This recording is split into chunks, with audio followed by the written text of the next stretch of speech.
আসসালামু আলাইকুম। অনেক রকমের সন্দেশ তো খেয়েছেন। আজকে আপনাদের দেখাবো ভিন্ন ধরনের একটা নতুন ইউনিক সন্দেশ রেসিপি, মালাই নাট সন্দেশ। আশা করি আমার আজকের রেসিপিটা অনেক বেশি ভালো লাগবে। এই রেসিপিটা বানাতে যেমন সহজ, খেতেও অনেক বেশি মজা। খুব সহজে কম উপকরণে যে কেউ বানিয়ে নিতে পারবে এই মালাই নাট সন্দেশ। প্রথমে আমি 1 কাপ ময়দা একটা ফ্রাই প্যানের মধ্যে ভালো করে ভেজে নিচ্ছি। জাস্ট হালকা করে ভেজে নিলে হবে, কোনো কালার আসতে হবে না। চুলার আঁচ মিডিয়াম টু লো হিটে রেখে অল্প অল্প জাল দিয়ে একটু সময় নিয়ে এই ময়দাটা একটু করে ভেজে নিতে হবে। তো আমার ময়দাটা ভেজে নেওয়া হয়ে গেছে। এখন এটা আমি চুলা থেকে নামিয়ে নিচ্ছি। তো চুলা থেকে নামিয়ে এটা আমি একটা প্লেটে ঢেলে নিচ্ছি ঠান্ডা হওয়ার জন্য।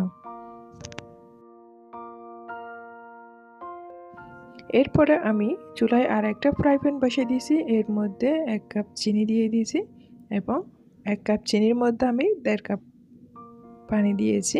এটা হচ্ছে পরিমাপ। এখন চিনি আর পানি ভালো করে আমি মিক্স করে নিব, মিশিয়ে নিব। যতক্ষণ না চিনিটা গলে আসতেছে ততক্ষণ পর্যন্ত নাড়তে থাকবো একটু টাইম নিয়ে। এখন চিনিটা গলে আসছে, চিনি শিরাটা একতার হওয়া পর্যন্ত আমি অপেক্ষা করব। একতার হলে চুলাটা অফ করে দিব। এর মধ্যে আমি ভেজে রাখা ময়দাটা দিয়ে দিচ্ছি। ময়দাটা দিয়ে আমি ভালো করে মিশিয়ে নিয়েছি এবং এর সাথে অ্যাড করে দিচ্ছি 2 কাপ পরিমাণ গুঁড়া দুধ। আপনারা গুঁড়া দুধ ফুল ক্রিম ব্যবহার করার চেষ্টা করবেন। তো গুঁড়া দুধ দিয়ে আমি এর সাথে অ্যাড করে দিচ্ছি 2 টেবিল স্পুন ঘি। আপনারা চাইলে ঘিয়ের পরিবর্তে বাটারও অ্যাড করতে পারেন, কিন্তু তেল অ্যাড করবেন না। তেল অ্যাড করলে যে শাহি একটা ফ্লেভার সেটা আসবে না। এখন সব উপকরণ ভালো করে আমি মিক্স করে নিচ্ছি।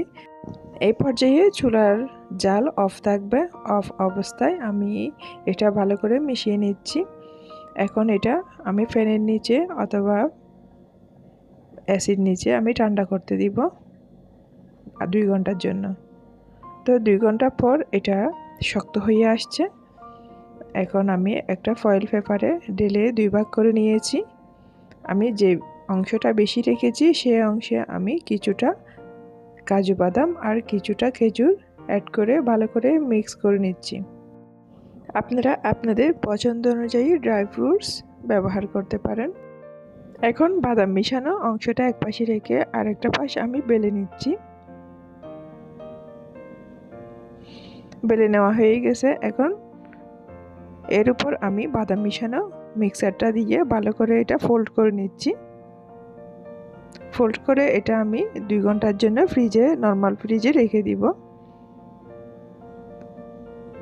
আপনারা চাইলে স্কোয়ার শেপও দিতে পারেন, আবার গোলভাবে গোল শেপও দিয়ে রাখতে পারেন। এখন আমি স্কোয়ার শেপ দিয়ে এটা ফ্রিজে রেখে দিব 2 ঘন্টার জন্য।